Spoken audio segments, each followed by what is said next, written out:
Hello, good morning students.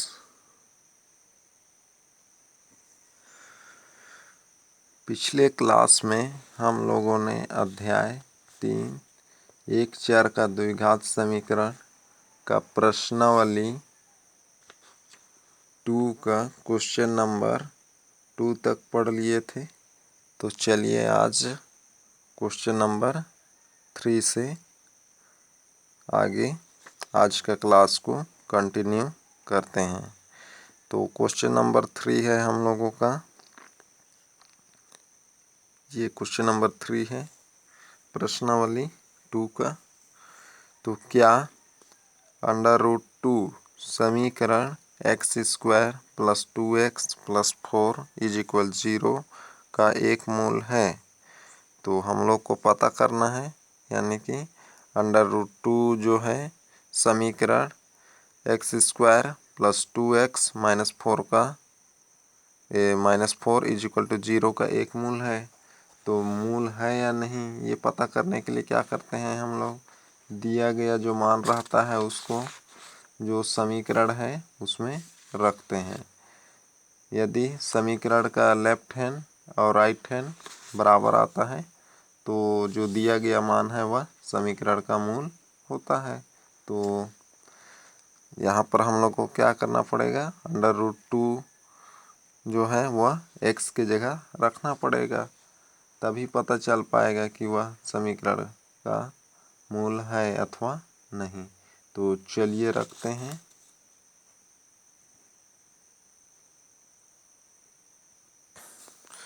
तो प्रश्नावली 2 हल नंबर 3।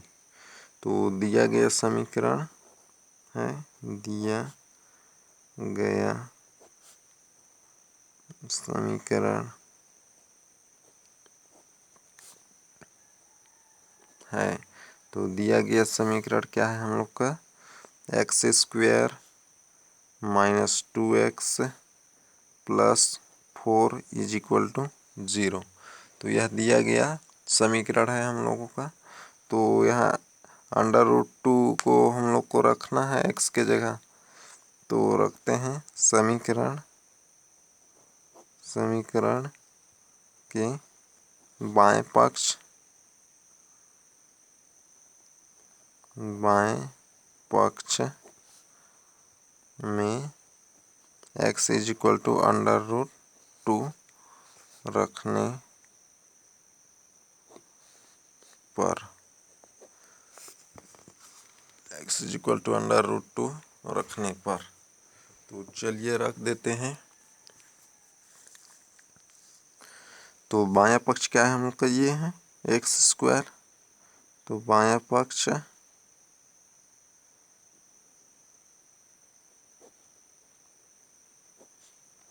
x² - 2x + 4। तो इसमें रखते हैं x के जगह √2। तो ये x है, तो यहाँ रख देंगे √2 स्क्वायर है तो होल स्क्वायर हो जाएगा।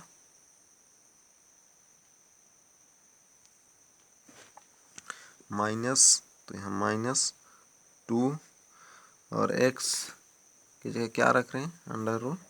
तो ये हो जाएगा +4 = अब यहाँ पर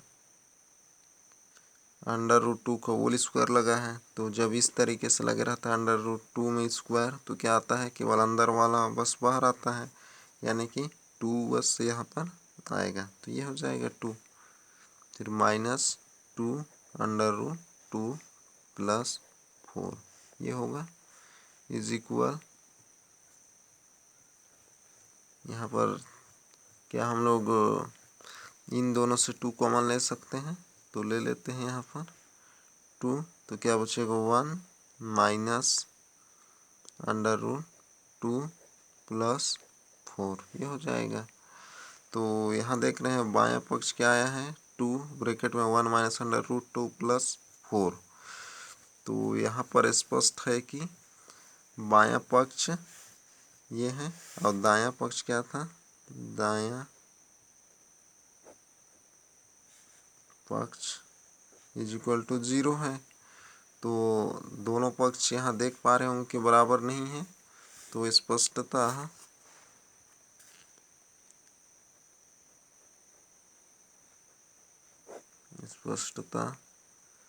बायां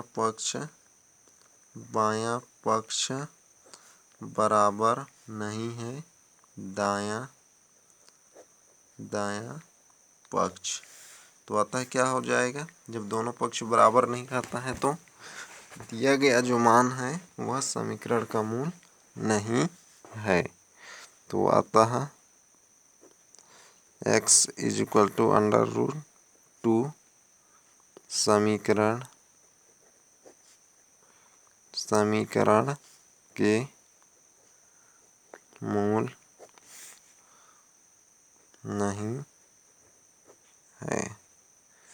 तो इस तरीके से पता करना है कोई भी मान समीकरण के मूल है या नहीं। तो क्या करना पड़ता है, जो मान रहता है उसको समीकरण में जो x है उनके जगह रखते हैं। यदि लेफ्ट हैंड और राइट हैंड बराबर आता है तो समीकरण के मूल होता है, और बराबर नहीं आता है तो जो दिया गया मान है वह समीकरण के मूल नहीं होता है।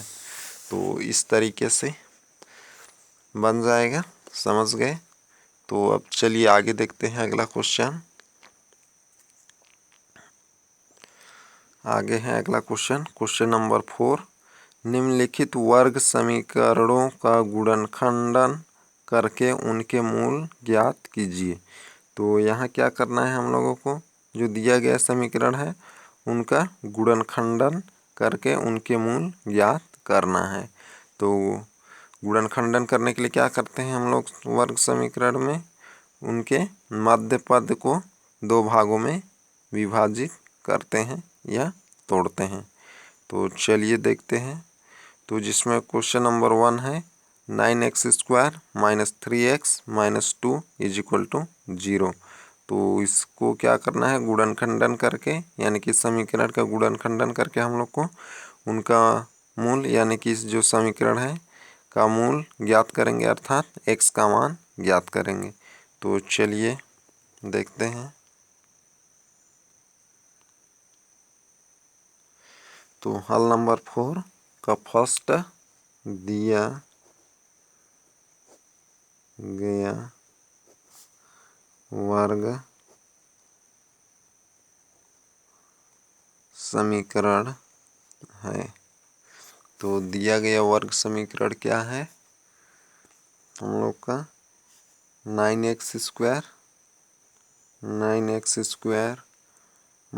3x - 2 = 0।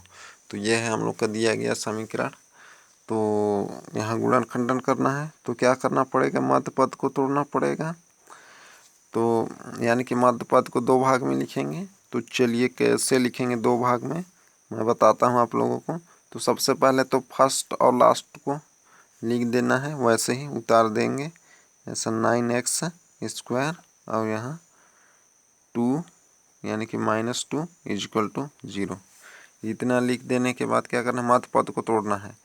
तब मध्य पद को ऐसे दो भाग में लिखना है कि जो दो भाग होगा उसको प्लस या माइनस करने पर, यानी कि चिन्हानुसार प्लस या माइनस करेंगे तो कितना मिलना चाहिए, -3x मिलना चाहिए। यानी कि जो x का जो गुणांक है 3, इसको तोड़ना है हम लोग को, और x जो है उसको अपने जगह पास ही रख देना है।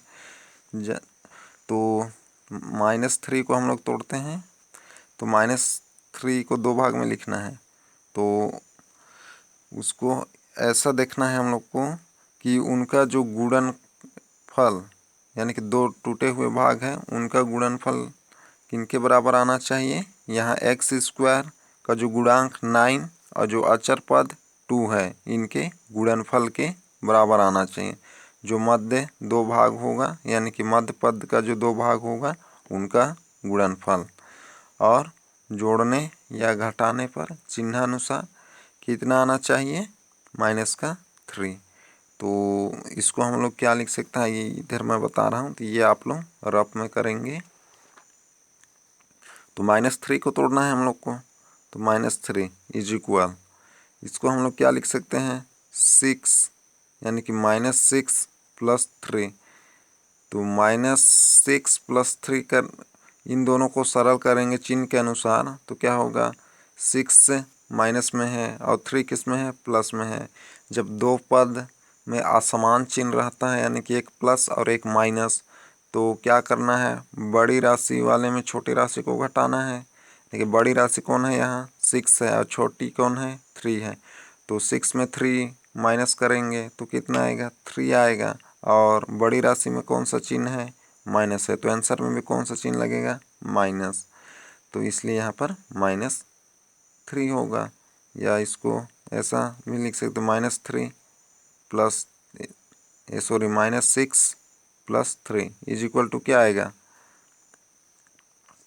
तो यहाँ 6 बड़ा है राशि में और 3 छोटा है, लेकिन दोनों का चिन्ह अलग अलग है। तो इसलिए क्या करेंगे, 6 में हम लोग 3 माइनस करेंगे, तो 6 में 3 माइनस करेंगे तो कितना आएगा, 3। और बड़ा में क्या है, माइनस, तो यहाँ पर क्या आएगा, माइनस।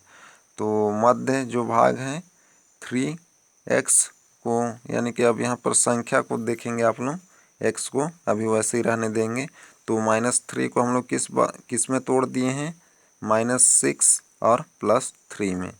तो इन दो भाग में करने पर किसको, -3 को, तो क्या आ रहा है हम लोग का, ये यानी कि -3 को किस में तोड़े हैं, -6 + 3, और इन दोनों को सरल करेंगे तो जो हम लोग का था यानी कि -3 उतना ही मिल रहा है।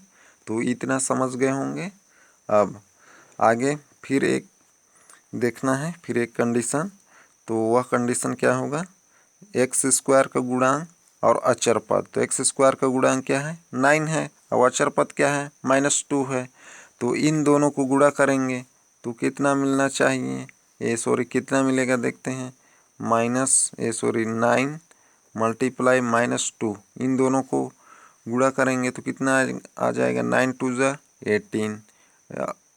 यहाँ पर क्या है, प्लस है, यहाँ क्या है, माइनस। तो प्लस माइनस क्या आता है, माइनस। तो यहाँ क्या आएगा, -18, यानी कि x² का जो गुणांक है वह अचर पद का गुणनफल कितना आ रहा है, -18। तो यहाँ जो मध्य पद जो है -3 को तोड़े हैं, किस में तोड़े हैं, -6 + 3, तो इनका गुणनफल भी कितना आना चाहिए, -18। अब ये -18 कहाँ से आया है, आप लोगों को बताता हूँ कहाँ से आया है, x² का गुणांक और अचर पद का गुणनफल है। तो इतने ही के बराबर आना चाहिए, जो मध्य भाग है -3 का जो टूटा हुआ भाग है उनका गुणनफल। तो ये है उनका टूटा हुआ भाग। अब इनका गुणा करते हैं, -6 × 3 इज इक्वल टू कितना आ जाएगा, 6 × 3 = 18, और यहाँ माइनस मल्टीप्लाई प्लस क्या आएगा, माइनस, तो आएगा। तो देख पा रहे होंगे कि दोनों क्या आ गया है, इक्वल आ गया है, यानी कि 18, और जोड़ने पर भी क्या आ गया है, -3 आ गया है ये। तो इस तरीके से मध्य भाग को तोड़ना है। तो अब समझ गए होंगे। तो चलिए लिखते हैं। तो किस में तोड़े हैं हम लोग, ये माइनस को मैं बाहर लिख दे रहा हूँ। तो माइनस कॉमन करेंगे तो क्या आएगा, यानी कि कॉमन लेंगे तो ये जो है प्लस हो जाएगा। तो यहाँ किस में लिखेंगे, 6 + 3, और यहाँ x था तो ये x लिख देना है, ऐसा तोड़ना है तो बन जाएगा। समझ गए। तो 6 + 3, यहाँ पर क्या आएगा, माइनस आएगा। तो 6 - 3 कितना आएगा, 3 आएगा, और ये ब्रैकेट के बाहर माइनस है तो क्या आ जाएगा, -3 आ जाएगी, इसका मल्टीप्लाई कर देंगे। तो इस तरीके से तोड़ना है। तो समझ गए। तो चलिए अब इसको सरल करते हैं। तो 9x², अब इसको सरल कर देंगे तो क्या आ जाएगा, -6, ये x का अंदर मल्टीप्लाई हो जाएगा 6 के साथ, तो -6, और ये माइनस का इस माइनस से तो क्या आ जाएगा, प्लस का 3x, फिर -2 = 0। तो ये समझ गए। तो -6 और +3x में तोड़े हैं किसको, -3x को। तो ये है -6x + 3x। तो अब यहाँ से दो पद से कॉमन ले लेना है। तो दो पद, यानी कि यहाँ से एक पद लेंगे और यहाँ से एक पद, तो इन दोनों पदों से कॉमन लेना है। तो यहाँ से क्या कॉमन हो सकता है,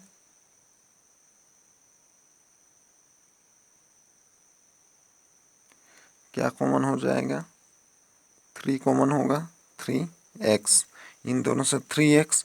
तो यहाँ क्या बचेगा, 3 3 जा 9, तो यहाँ 3 बचेगा और यहाँ 2 बार x था तो कितना, 1 कॉमन हुआ है तो 1 बचेगा और अंदर में माइनस का 2, तो ये हो जाएगा।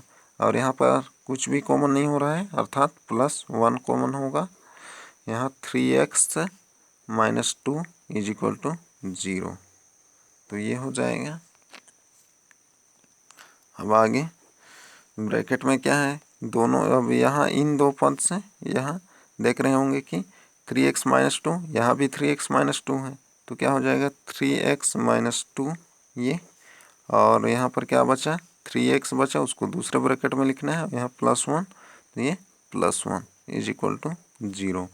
अब इन दोनों ब्रैकेटों को क्या करेंगे, अलग अलग 0 के बराबर ले लेंगे, तब क्या हो जाएगा 3x - 2 = 0 या 3x + 1 = 0, तो ये हो जाएगी। इतना समझ गए।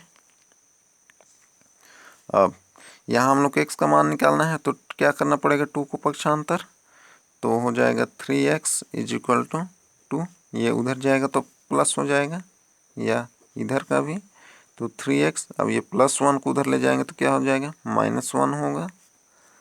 अब यहाँ से फिर से x = अब इस 3 को पक्षांतर कर देंगे तो क्या आ जाएगा, 2 के नीचे आएगा यानी कि 2/3, या इधर का x = -1/3। तो ये हम लोग x का मान निकाल लिए। तो यही समीकरण के मूल हैं। तो अतः समीकरण के मूल, समीकरण के मूल क्या क्या आया है, 2/3 और -1/3, तो 2/3 और -1/3 है। तो यह जो है समीकरण के मूल है, तो ये हो जाएगा आंसर। तो इस तरीके से बनाना है, बन जाएगा। चलिए और देखते हैं आगे।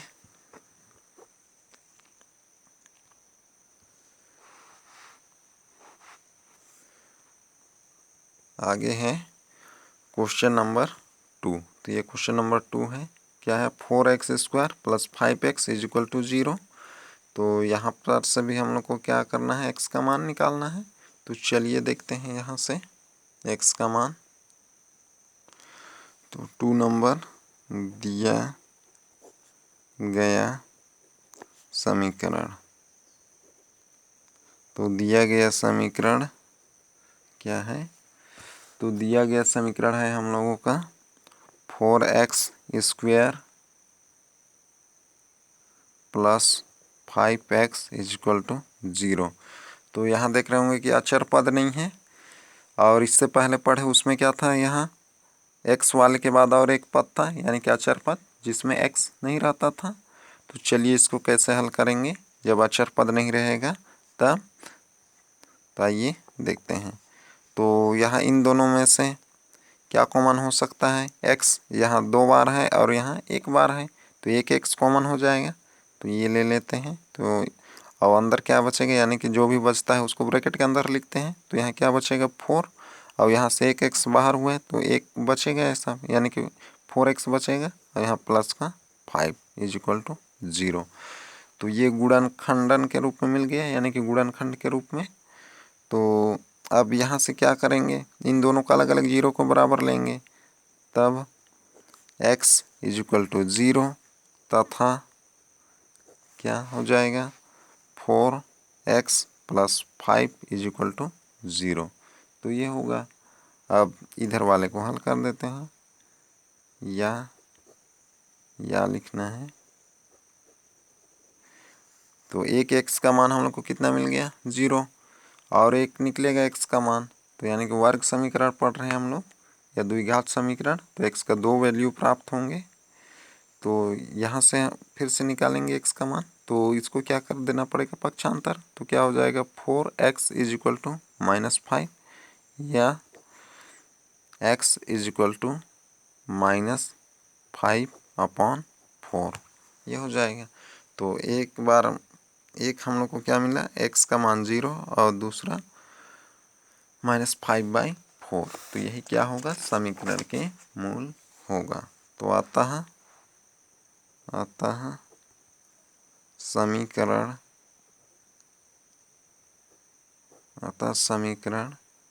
के मूल 0 और -5/4 है। तो यह जो है समीकरण के मूल है। तो इस तरीके से बनाना है जिसमें अचर पद नहीं रहेगा उसका। तो चलिए देखते हैं और आगे है क्वेश्चन नंबर 3x² - 11x + 10 = 0। तो ये जो है हम लोग क्वेश्चन नंबर 1 के जैसा ही बनाएंगे, उसी तरीके से तोड़ना है। तो चलिए फिर से देख लेते हैं और एक क्वेश्चन इसको, यानी कि क्वेश्चन नंबर 3 को।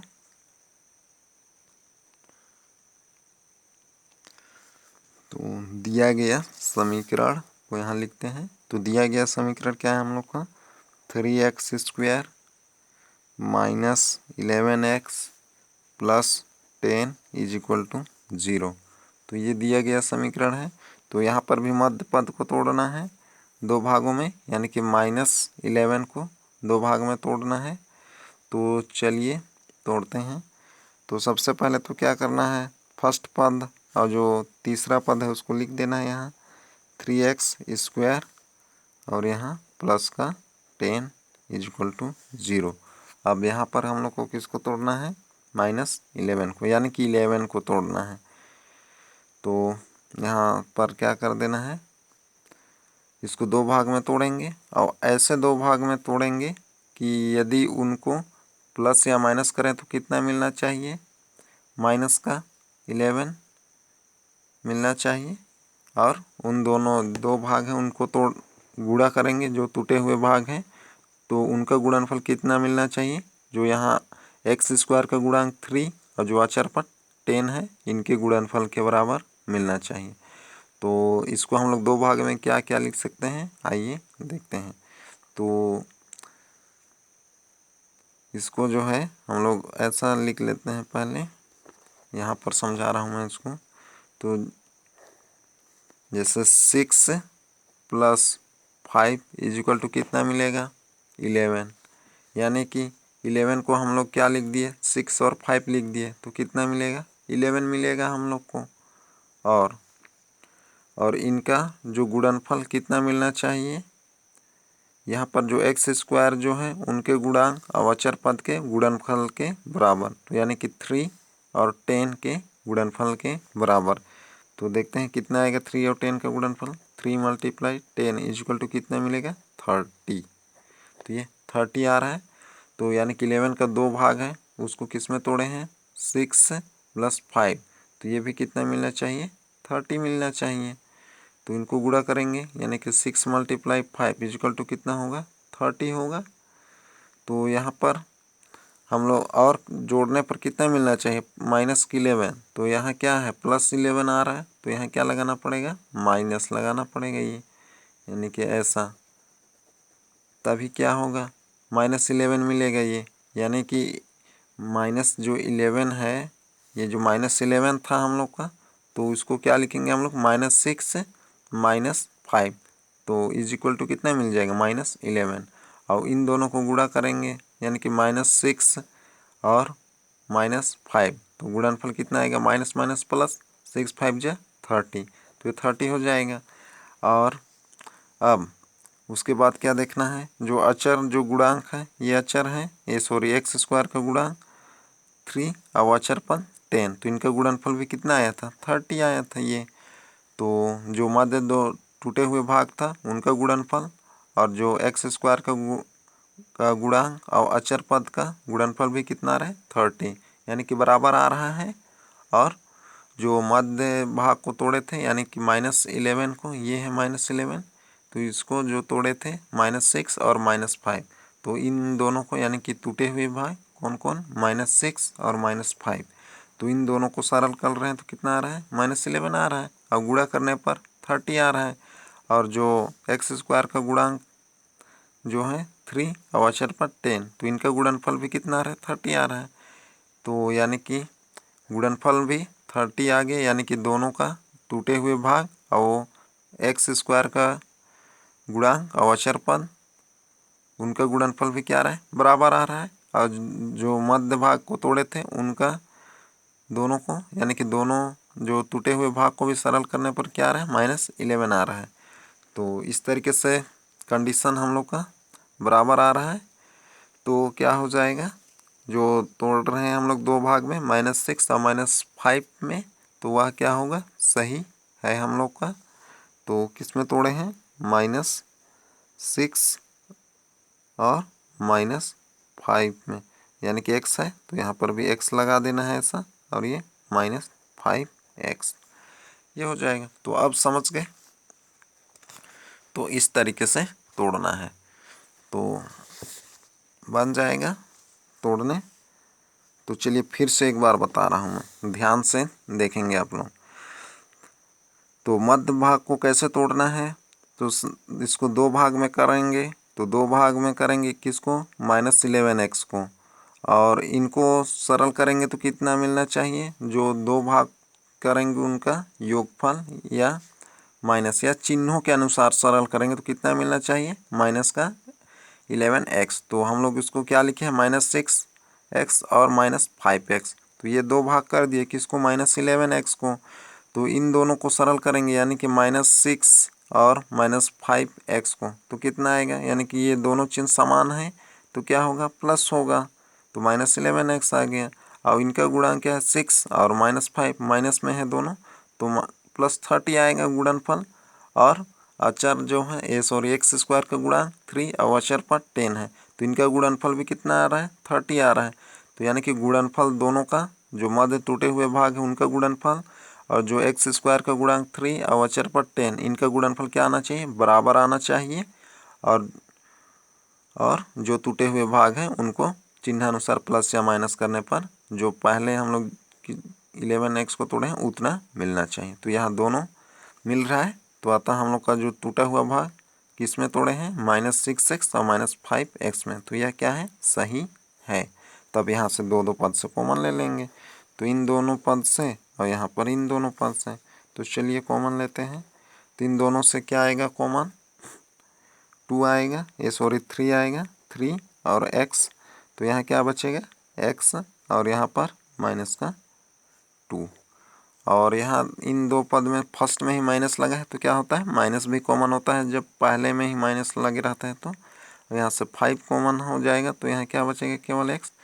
और माइनस कॉमन हुआ है तो ये चिन्ह क्या हो जाएगा, बदल जाएगा, प्लस था तो क्या होगा, माइनस, तो माइनस का 2 = 0। या अब यहाँ पर क्या होगा, x - 2 कॉमन, तो क्या बचा यहाँ पर 3x, उसको दूसरे ब्रैकेट में, और यहाँ -5 = 0। अब यहाँ से इन दोनों का अलग अलग पद या अलग अलग 0 के बराबर लेंगे, यानी कि इन दोनों पदों को 0 के बराबर, तब x - 2 = 0 या 3x - 5 = 0। तो ये हो जाएगा, अब x = ये उधर जाएगा तो क्या हो जाएगा, प्लस में 2, तो ये 2, या यहाँ से ये उधर जाएगा तो 3x = -5, तो x = क्या हो जाएगा, -5/3। तो यही जो होगा समीकरण के मूल होगा। तो अतः समीकरण के मूल जो है 2 और -5/3 है। तो इस तरीके से बनाना है तो बन जाएगा। तो चलिए अब आगे देखते हैं।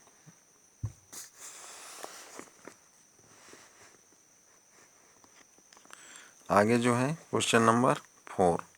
तो क्वेश्चन नंबर 4 है ये, तो 4 √3x² प्लस 5x माइनस 2√3।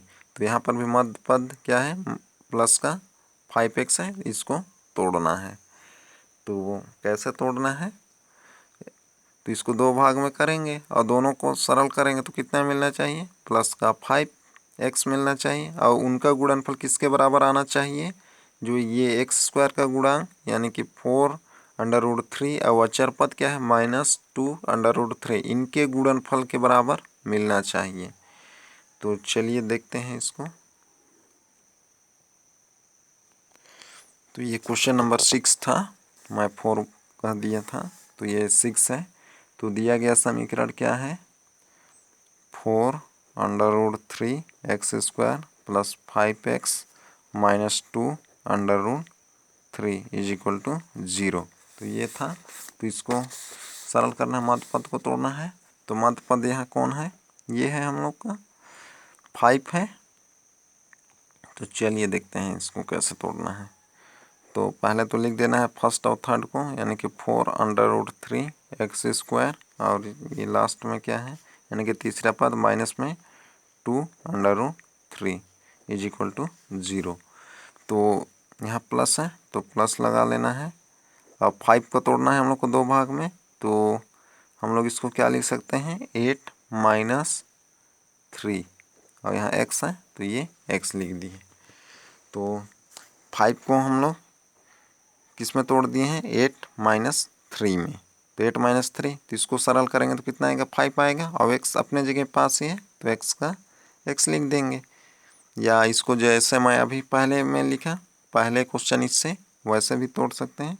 तो बस यहाँ पर मैं संख्या को ले रहा हूँ, x को बाद में गुणा कर देंगे। तो इस तरीके से भी तोड़ सकते हैं जैसे यहाँ बताया मैं। तो इसको लिखते हैं हम लोग, किस में लिख दिए हैं, 5 को 8 माइनस 3 में। तो 8 माइनस 3 करेंगे तो 8 में 3 माइनस करेंगे तो कितना आएगा, 5 आएगा प्लस का। प्लस में चिन्ह को ध्यान रखना है। अब x का गुणा कर देंगे तो 5x आ जाएगा। तो पहला कंडीशन लागू हो रहा है। अब दूसरे के लिए क्या करना है, इन दोनों का गुणा करेंगे, यानी कि 8 का मल्टीप्लाई -3 से। तो 8 का मल्टीप्लाई 8 मल्टीप्लाई -3, तो 8 मल्टीप्लाई -3 इज इक्वल टू कितना मिलेगा, माइनस का 24। तो माइनस का 24 आ रहा है ये टूटे हुए भाग को गुणा करने पर। अब वह किसके बराबर होना चाहिए, जो x² का जो गुणांक 4√3 और अचर पद -2√3 इसके बराबर होना चाहिए। तो इसका गुणा करके देख लेते हैं। इसका 4√3 मल्टीप्लाई माइनस में है 2√3 है, तो इनके गुणनफल के बराबर आना चाहिए। तो गुणा करके देखते हैं आ रहा है कि नहीं आ रहा है, -24। बाहर वाले का बाहर से करते हैं, तो 4 का 2 से करेंगे तो कितना आएगा, -8 आएगा, माइनस है यहाँ। अब √3 क्या आएगा, केवल 3 आएगा। तो ये इस तरीके से, तो 8 मल्टीप्लाई 3 कितना आएगा, 24। अब ये -8 था तो ये -24, तो बराबर आ जा रहा है, ये 24 आ रहा है माइनस का, यहाँ भी माइनस का 24। तो इस तरीके से जो दो भाग किए हैं 8 - 3, ये क्या है हम लोग का सही है। तो चलिए अब आगे कर देते हैं। तो आगे क्या हो जाएगा, 4√3 x² प्लस का ये x को गुणा कर देंगे तो 8x minus 3x minus 2√3 is equal to 0। तो इस तरीके से हम लोग प्लस 5x को किस में तोड़ दिए हैं, 8x माइनस 3x में। और इनका जो गुणांक है उनको गुणा किए तो कितना मिला था हम लोग को, माइनस का 24। और यहाँ x² का जो गुणांक 4√3 और -2√3 यानी कि अचर पद ये है, इनका गुणनफल भी कितना मिला था, -24 के बराबर आया था। तो ये आना चाहिए इनके बराबर, किनका, ये जो है इनका गुणनफल, तभी जो क्या है वो सही होता है, जो दो भाग रहता है वह। तो अब यहाँ से कॉमन ले लेंगे इन दोनों से, तो क्या आएगा, 4 कॉमन होगा, 4 कॉमन ले लेते हैं। तो क्या बचेगा यहाँ, √3x प्लस यहाँ पर क्या आएगा 2, फिर यहाँ पहले में ही माइनस है तो क्या हो जाएगा, माइनस भी कॉमन हो जाएगा, तो माइनस कॉमन, तो यहाँ पर क्या हो जाएगा 3 है। तो ये जो 3 है 2 √3 से मिलकर बना है, तो यहाँ से एक √3 कॉमन हो जाएगा, यानी कि 3 को हम लोग ऐसा लिख सकते हैं। 3 को जो है ये 3 है, इसको √3 मल्टीप्लाई √3 ऐसा लिख सकते हैं। तो एक बाहर आ जाएगा तो एक बचेगा, तो √3 कॉमन, तो क्या बचेगा √3 माइनस 2 माइनस यहाँ क्या बचेगा √3 माइनस 2, यहाँ से तो ये कॉमन हो गया है तो इज इक्वल टू 0। अब यहाँ से क्या होगा √3 x, यहाँ x भी बचेगा तो ये x हो जाएगा। तो अब क्या हो जाएगा √3 x प्लस 2, यहाँ पर क्या हो जाएगा, माइनस था दोनों में तो प्लस होगा यहाँ पर भी, तो ये ध्यान रखेंगे चिन्ह को, तो ये हो जाएगा। और यहाँ क्या बचा 4 बचेगा और यहाँ माइनस √3, यहाँ पर क्या हुआ x भी कॉमन था तो ये हो जाएगा, तो ये ध्यान रखेंगे। तो क्या हो जाएगा 4x minus √3 is equal to 0। तो अब इसको अलग अलग 0 के बराबर लेंगे, तब √3x plus 2 is equal to 0 या 4x minus √3 is equal to 0। यहाँ से फिर x का मान निकाल लेंगे, तो क्या हो जाएगा √3x इज इक्वल टू -2 या 4x इज इक्वल टू, ये उधर जाएगा √3, तो यहाँ क्या हो जाएगा x is equal to -2 by √3 या x is equal to √3 upon 4, ये हो जाएगा। तो आंसर क्या हो जाएगा हम लोग का आता है समीकरण के मूल -2 √3 और क्या है √3/4 है, तो ये हो जाएगा आंसर। तो इस तरीके से बनाना है तो बन जाएगा। तो चलिए आप लोगों का आज का होमवर्क क्या रहेगा देख लेते हैं।